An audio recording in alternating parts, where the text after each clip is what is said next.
But how? How exactly am I supposed to do all these things? How am I going to get from point A to point B? How is it going to come together and how is it going to happen? Is it even possible to be clear on the path that I need to follow? See, I get these questions all the time. And the thing is, I used to ask myself all these questions all the time.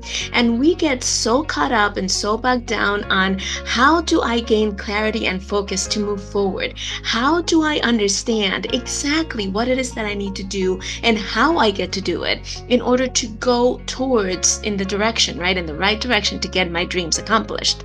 The problem I find, and this is what I experienced and what a lot of the people that I work with confess to and comment and share as their experience, is that the more we focus on all these how and why questions, the more we get dug into this pit of unanswered questions, of feeling confused, of feeling overwhelmed, of feeling like there is absolutely no way to get this thing done. And like the people who have done it, it's because they had some magic wand that helped them figure all these things out.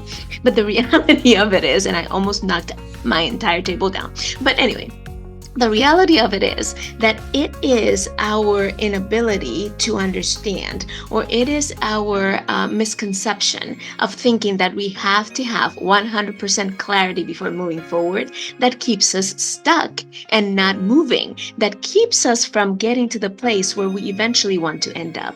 So, what we are going to do today in this episode of Sincerely Speaking is talk about how to gain clarity and focus. I'm going to give you permission to let go of some things that you've been thinking you need to know and be clear about before moving forward. And then we're going to go through a quick exercise that is going to help all of us decide where we're going, gain clarity enough to move forward, and shift the focus so that we can get that thing done and finally move forward in the direction of where we want to go. Are you ready for this? Then stick around for this conversation of Sincerely Speaking.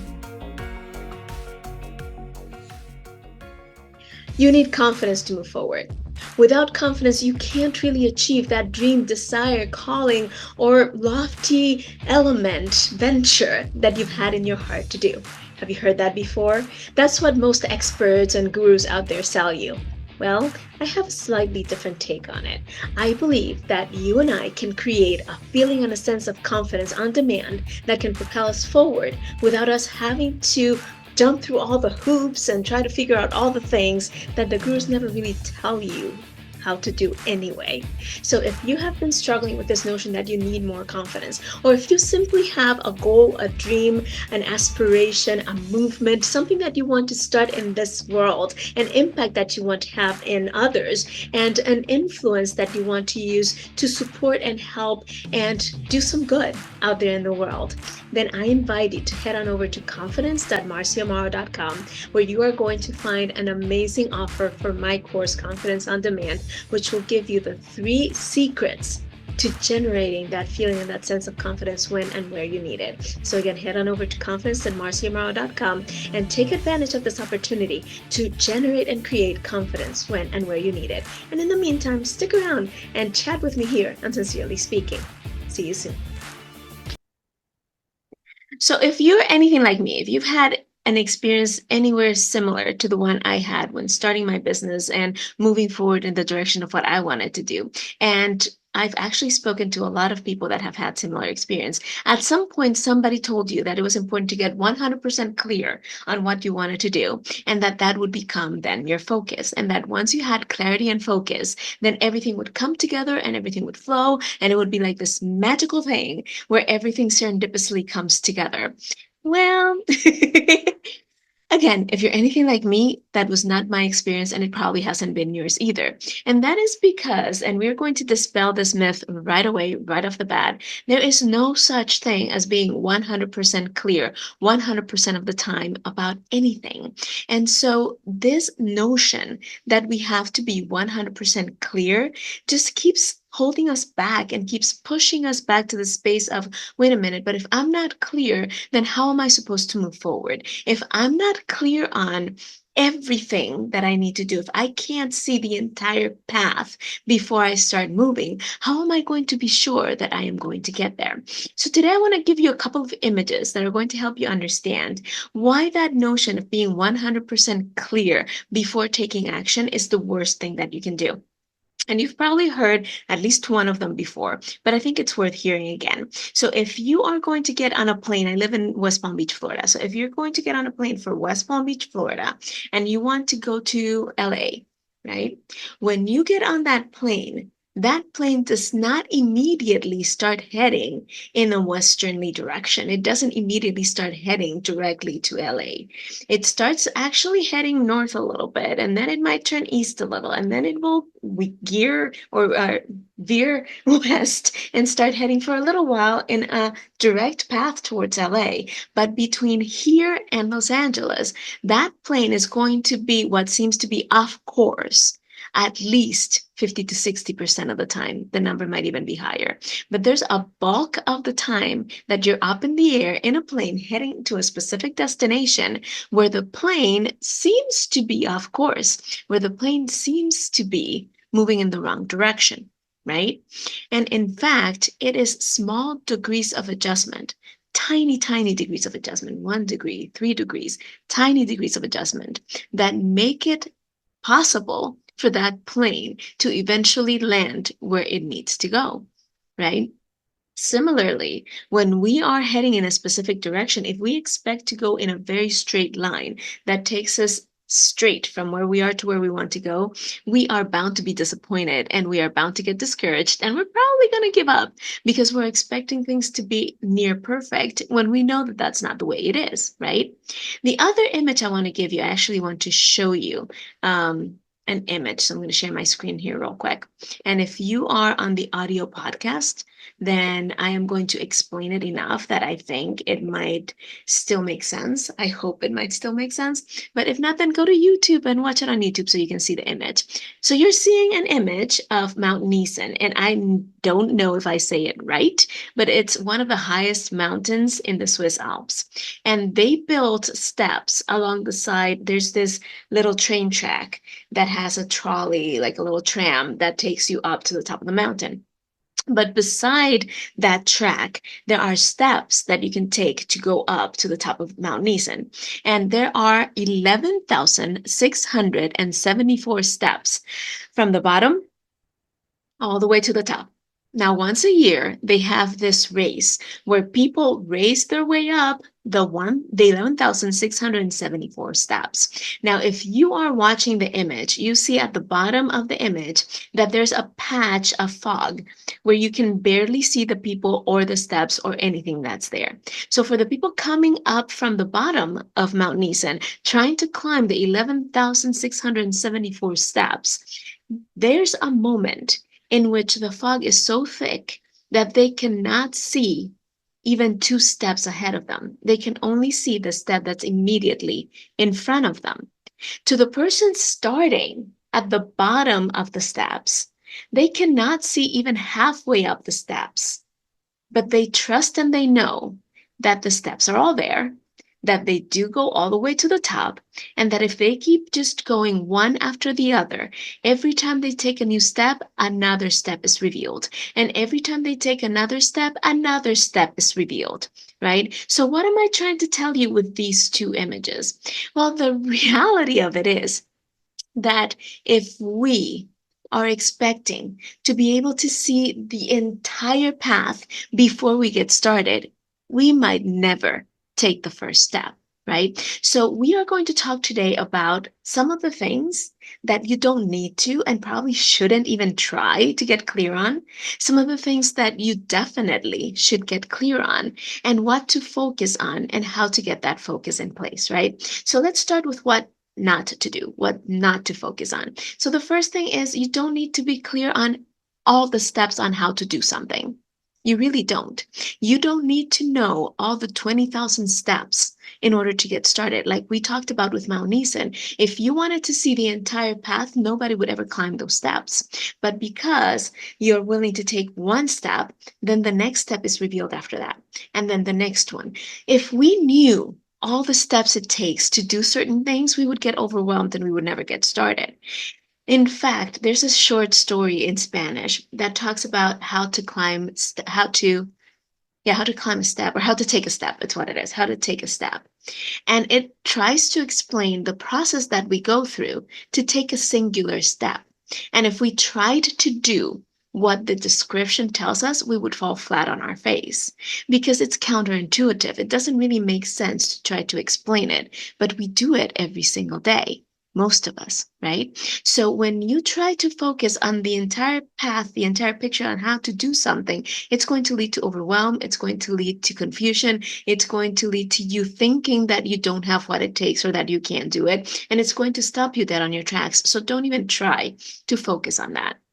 The second thing is why things happen or don't happen a certain way. So if you're comparing yourself to others and seeing their progress and thinking, well, why can't I? Or why doesn't this happen the way I thought it was? Or why haven't I been able to do this? Or why has this happened that has made it harder or that has slowed me down a little bit? If you focus on trying to figure out why, you're never going to get out of that space. So don't focus on that.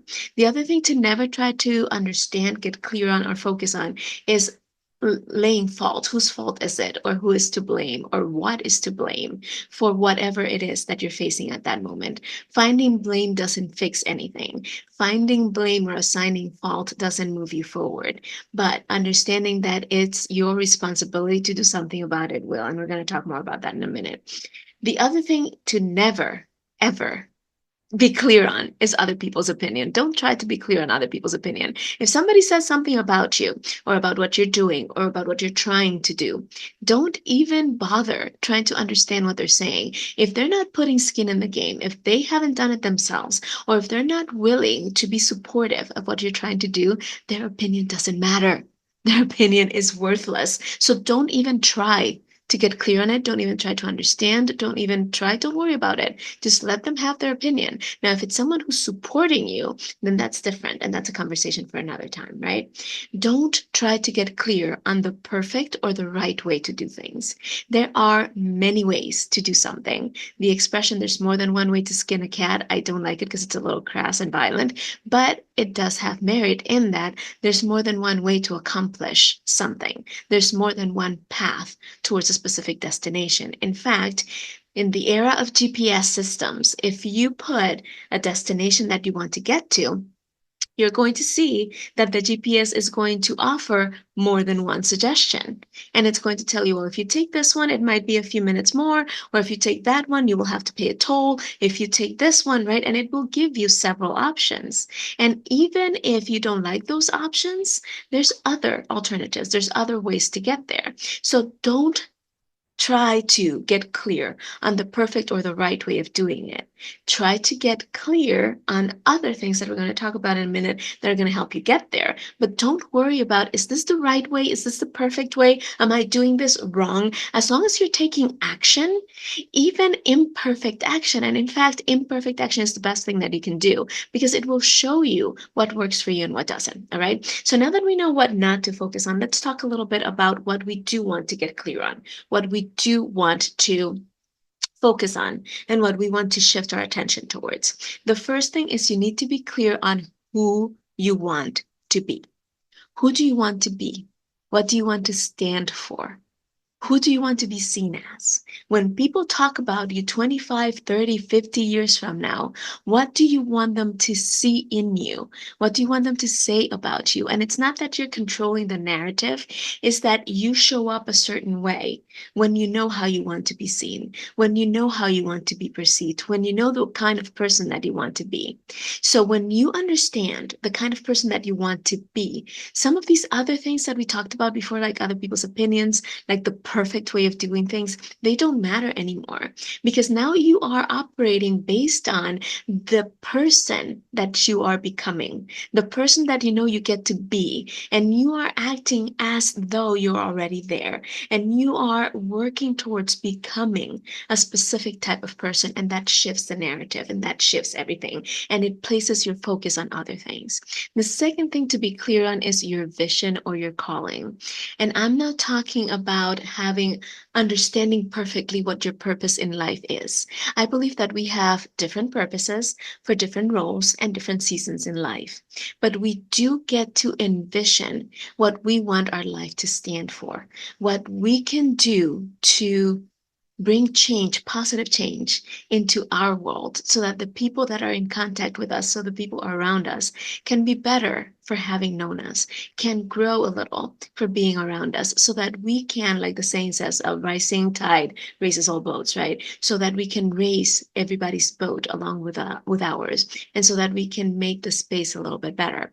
And in order to do that, we get to figure out, okay, what is it that I am drawn to, that I know I can help people with?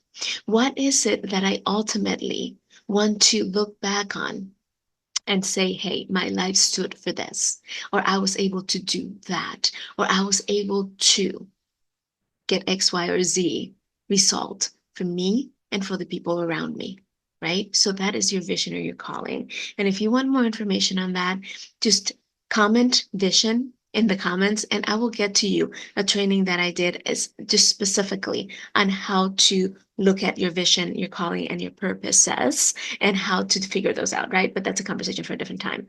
Then your values. You get to be clear on your values. What are you willing to do? What are you not willing to do? What are your non-negotiables, the things that you're not willing to give up on or negotiate or switch or exchange or trade for anything else? What are those things that you are not willing to um stand in, right? That you're not willing to stand for, and that you are not willing to stand without, right? So those things that are essential for you, those things that drive you, that make you the person that you are, that determine what you say yes to and what you say no to. What are your non-negotiables and your values? And then, what is your worth? That is one thing that you get to work on and get clear on. See, I work with people a lot on confidence. And in fact, I have a whole course on how to create the sense of confidence on demand. And if you're interested or curious, go to confidence.marciamaro.com. But I also believe that confidence is not a prerequisite for doing the thing that you want to do, but knowing that there is an inherent worth in you, that as a human being, you are worthy of pursuing that calling. You are worthy of striving for more. You are worthy of bringing to the world that special something that lives inside of you. That shifts the narrative, that changes everything, and that changes how you receive and how you give. So getting clear on the fact that you have an inherent worth, that that worth is likely at least a couple of steps above where you have been operating right now, and that that sense of worth is not attached to your job, to your income, to other people's opinions, or to anything external, is really, really key. And that's one thing that you get to work on getting clear on every day. And finally, the other thing that you get to get clear on is the resources that you have at your disposal, right? You have strengths, you have things that you have learned, you have time, you have teams, you have material things, you have a lot of things that you could leverage, that you could use to move you forward. And when you're clear on what is in front of you right now, what it is that you can use right now, then that moves you forward faster. There's a story in the Bible where where God is talking to Moses, telling him to do a number of things. And Moses is questioning, God, do I really have what it takes? I stutter. I'm a criminal. I murdered someone. I'm not in good standing with the government. There's all these things that seemingly make it impossible for me, Moses, to be the leader that you want me to be. And the Lord says to Moses very curiously, what's in your hand? What's in your hand? And what Moses had in his hand was a walking stick, a staff. that he used because in the whole process of running away after murdering someone, he hurt his leg. So he had this staff, this walking stick, that actually reminded him of the worst parts of him. And that's what the Lord pointed to. And he said, "What do you have in your hand?" And that's all he had, that staff.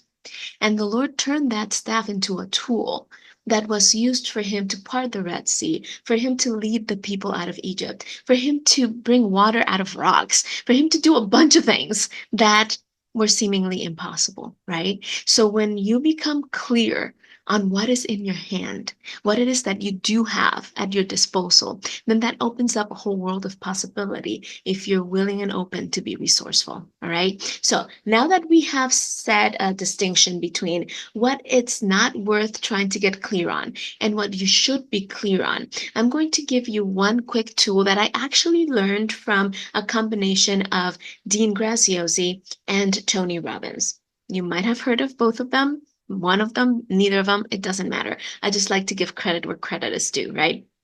But this one exercise is going to help you get started on the path to what it is that you need to be clear on so that you can gain clarity and focus quickly, right? And I am going to compress two exercises into one so that we can accelerate the results that we get from these processes, all right? So the first part is an envisioning process, right? It's a process in which we are going to imagine and try to see and envision as vividly as possible in our mind's eye something that hasn't happened yet, but that we know is where we want to end up, right? And then the second part is going to take that and break it into more actionable, more doable things so that you can know what to do today, so that you know what to focus on today, so that when we close this episode, you're ready to take action and do something.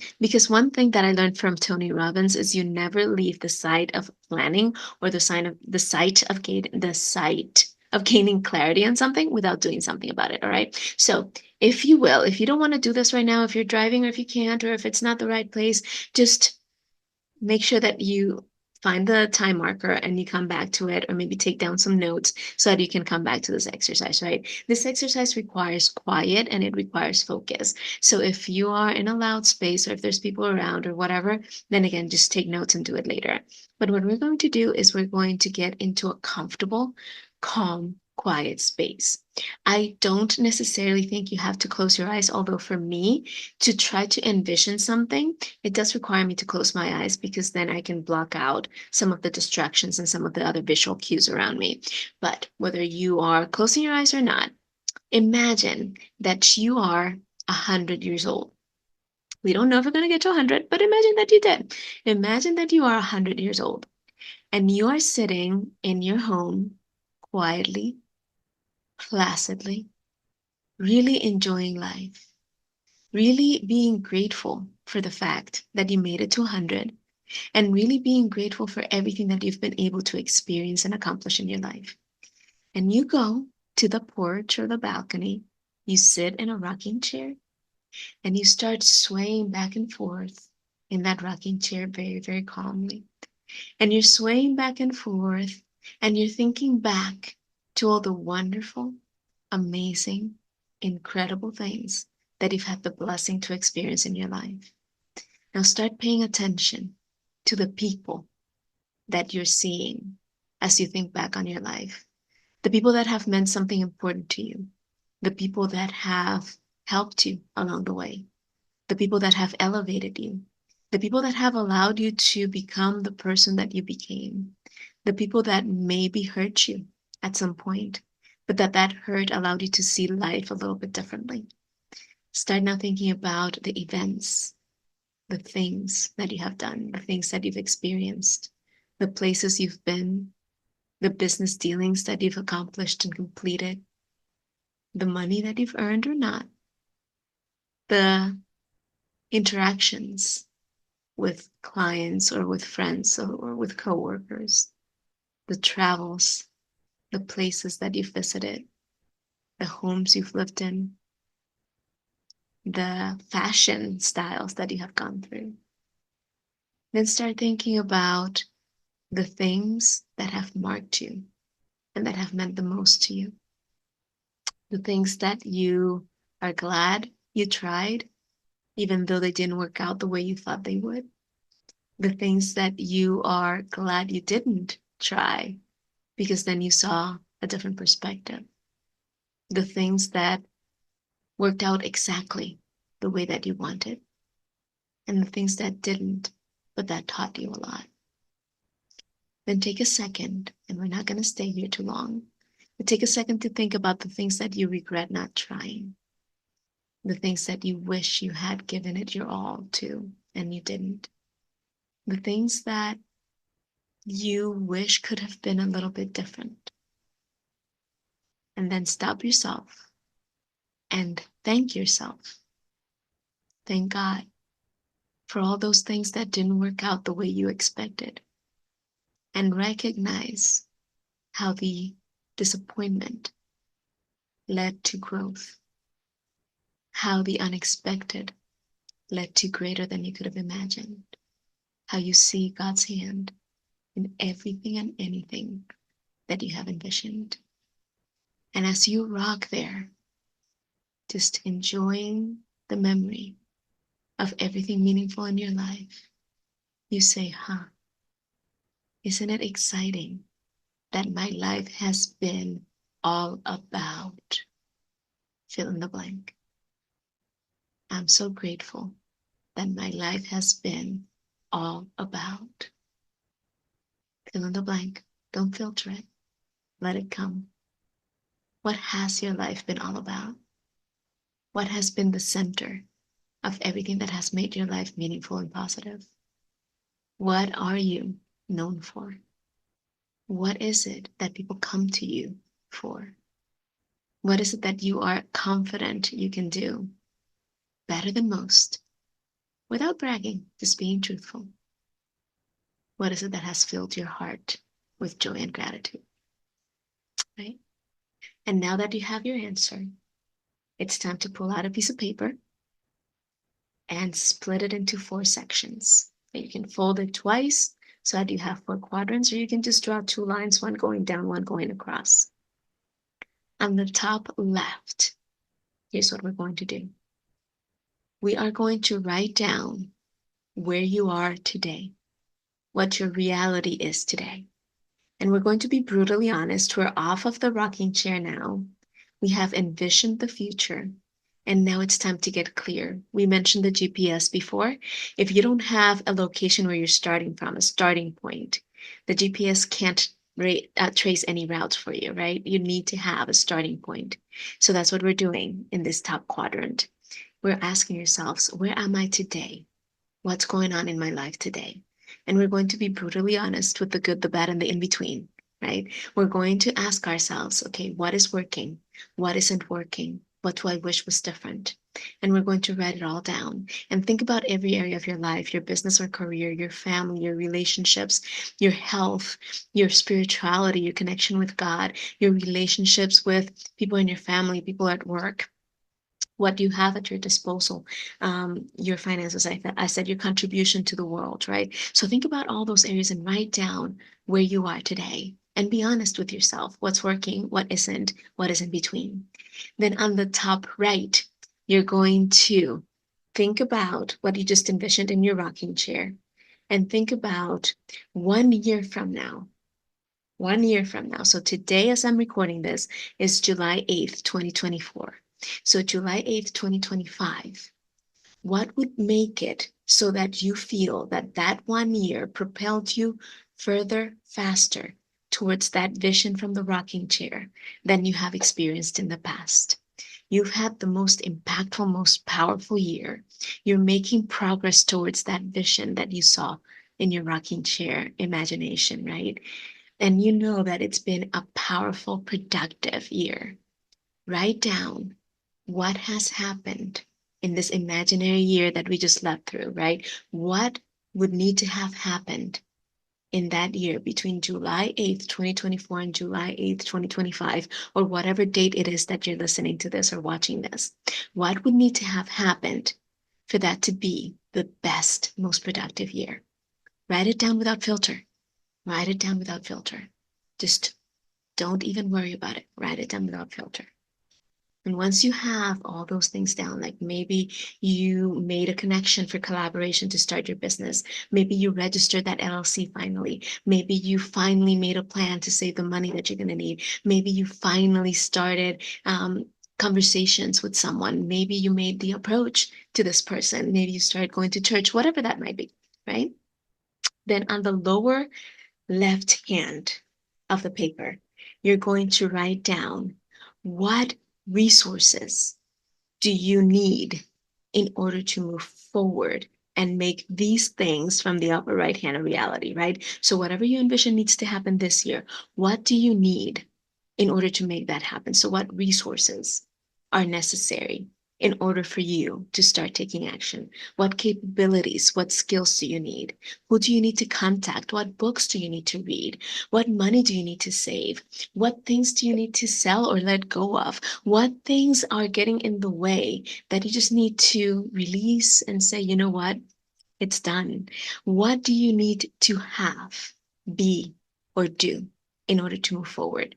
And write everything that comes to mind without filter.